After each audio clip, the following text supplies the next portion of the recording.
अस्सलाम वालेकुम नाजरीन। खैर मकदम है आपका हमारे इस प्रोग्राम में जिसका नाम है हालात कश्मीर। वादी में फिलहाल इलेक्शन की गूंजें सुनाई दे रही है। देखना ये होगा कि इस बार कश्मीर की आवाम को इंसाफ मिलेगा या फिर से वही पुराना सिर्फ इंसाफ की सदाएं वादी में गूंजेगी और इंसाफ महज एक मजाक बन के रह जाएगा। ये इलेक्शन सियासतदानन हंदन रसूख तहदन ऐशो इशत खतर किए ये तो हमारी अच्छे मुस्तकबिल के लिए है, ऐसा हमारी कश्मीर की भोली आवाम का मानना है। मैं कश्मीर की आवाम को मजलूम इसलिए कह रहा हूं कि वही पुराने चेहरे फिर एक बार नजर आ रहे हैं, जिनको देखकर कई पुराने जख्म ताजा हो जाते हैं। इस प्रोग्राम में हम दो मौजू पे बात करेंगे। पहला, आर्टिकल 370 के एब्रोगेशन से पहले और बाद का कश्मीर। दूसरा, 2024 का कश्मीर का असेंबली इलेक्शन। जैसा कि आप और हम जानते हैं कि एब्रोगेशन के पहले वादी में 46 असेंबली सीट्स थी और जम्मू के पास थी 37 सीट्स। उसके बाद एक कमेटी बैठती है जिसमें कुछ लोग बैठ के कश्मीर के मुस्तकबिल के लिए बड़े अहम फैसले लेते हैं। हैरान गुन कह यह कि न्याय उस कशीर हुन मगर कोशर उस न कह। बहरहाल उस कमेटी ने यह फैसला लिया कि कश्मीर को एक सीट और दी और जम्मू में 6 सीटों को बढ़ा दिया। तो अब टोटल काउंट जो बना वो 47 seats in Kashmir and 43 seats in Jammu. Jammu और कश्मीर की कुल आबादी में से 56% आबादी कश्मीर में रहती है, कश्मीर की बस्कीन है। तो वो 56% आबादी 52% ऑफ असेंबली सीट्स को ऑन करते हैं, जबकि जम्मू की 44% आबादी अब 48% ऑफ असेंबली सीट्स को ऑन करते हैं। मरकजी हुकूमत का आर्टिकल 370 को एब्रोगेट करने के बाद ये कहना था और हमसे ये वादा था कि ये कश्मीर के मुस्तकबिल के लिए एक बहुत ही बड़ा मास्टर स्ट्रोक है, जिससे बहुत तब्दीली आएगी, खुशहाली आएगी और बहुत तरक्की होगी। तो जैसा कि मरकजी हुकूमत ने कहा कि ये मास्टर स्ट्रोक है, तो आइए जरा इनके मास्टर स्ट्रोक को जरा हम एनालाइज करें। तो 5 अगस्त 2019 को 370 को एब्रोगेट किया और साल 2023 में एनसीआरबी यानी नेशनल क्राइम रिकॉर्ड्स ब्यूरो ने अपना रिपोर्ट जो है वो ऑफिशियल गैजेट में डाल दिया, जिसमें साल 2021, साल 2022, साल 2023 में हुए तमाम क्रिमिनल रिकॉर्ड को फाइल किया गया। तो आइए जरा देखते हैं कश्मीर में क्राइम का क्या हाल है। तो किडनैपिंग के केसेस अगर आप देखें तो साल 2021 में 868 केसेस, 2022 में 1013 केसेस, 2023 में 1046 केसेस। क्राइम अगेंस्ट चिल्ड्रन, तीसरा पॉइंट अगर आप देखें तो 606 केसेस थे साल 2021 में, 845 केसेस थे साल 2022 में और 920 केसेस हुए 2023 में। करप्शन के केसेस सुभान अल्लाह बढ़ते ही चले जा रहे हैं।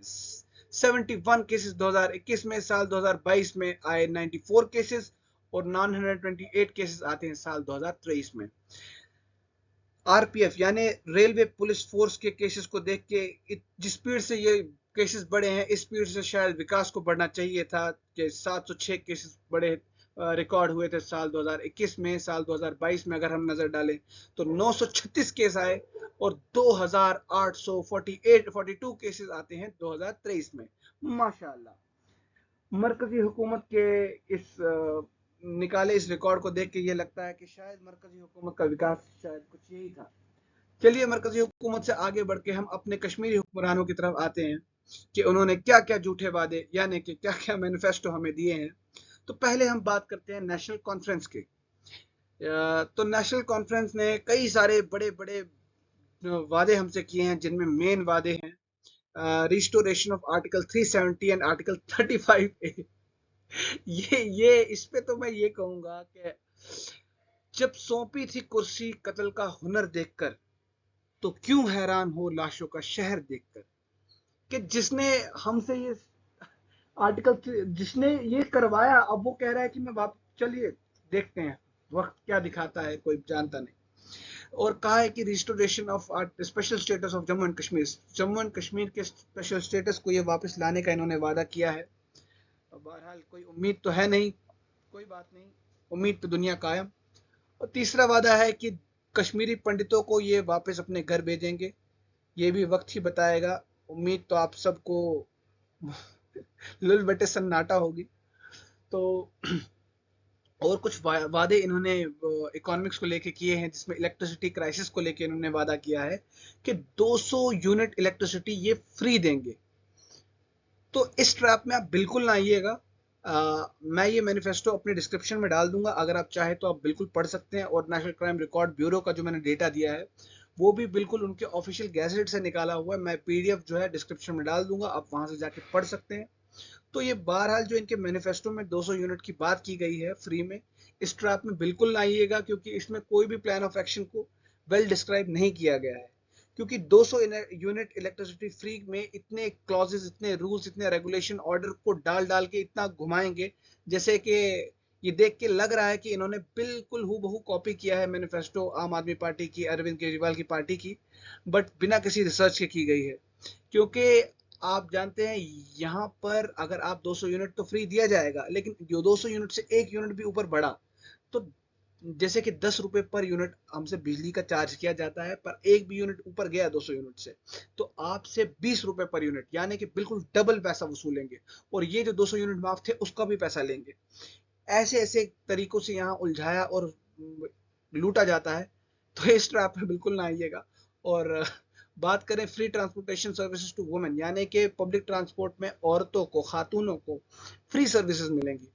तो मेरा इस पे ये मौक़िफ़ है कि दिल्ली और जम्मू और कश्मीर की डेमोग्राफिक बहुत अलग है, वहाँ का सेक्स रेशियो बहुत अलग है। ये फाइनेंस को कैसे फाइनेंस करेंगे अल्लाह बेहतर जाने, कैसे टैक्स पेयर के पैसे को बर्बाद करेंगे वो अल्लाह बेहतर जाने।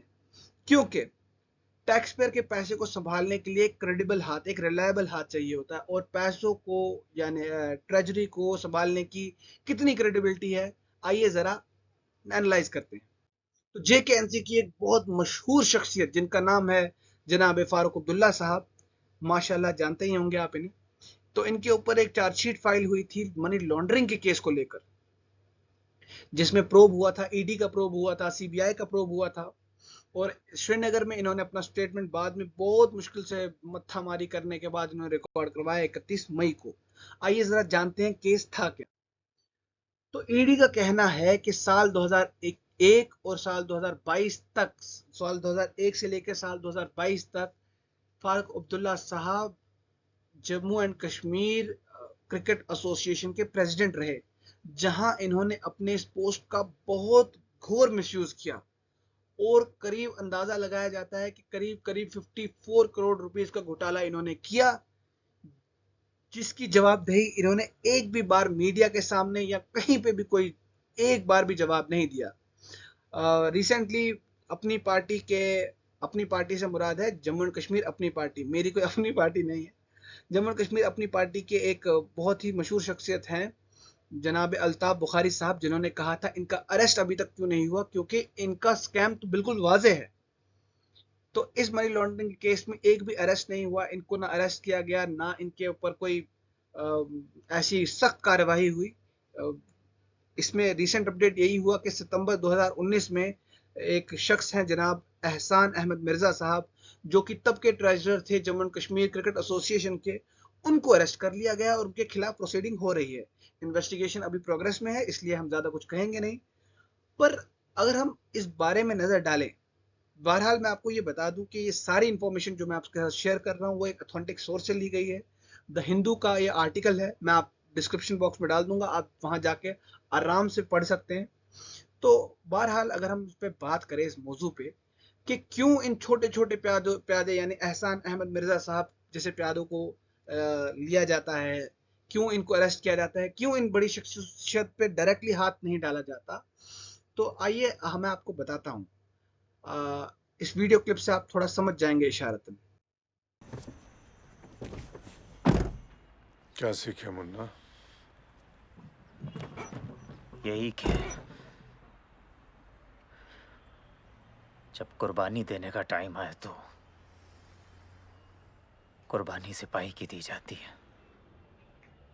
राजा और राजकुमार तो जिंदा रहते हैं गद्दी पे बैठने के लिए।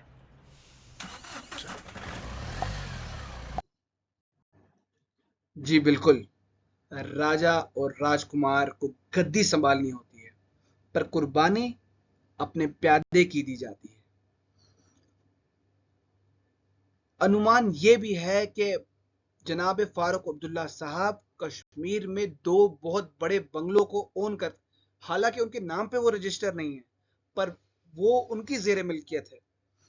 रिसेंट इस पे मेरे पास कोई सबूत नहीं है, एक कोई वैलिड ऑथेंटिक सोर्स नहीं है, बट अनुमान ये लगाया गया है कि 20 करोड़ की रेनोवेशन उन्होंने की थी, जिसमें वो सोना, वो स्टीम बाथ का वो पूरा इंतजाम था, जिसमें वेल इक्विप्ड जिम थी और भी बड़े बड़े लग्जरियस, पूरी लग्जरियस वो सिनेमा एंड बहुत सारी चीजें थी उसमें। बहरहाल इसका कोई सबूत नहीं है, तो हम इस पे ज्यादा बात नहीं कर सकते। आगे बढ़ते हैं।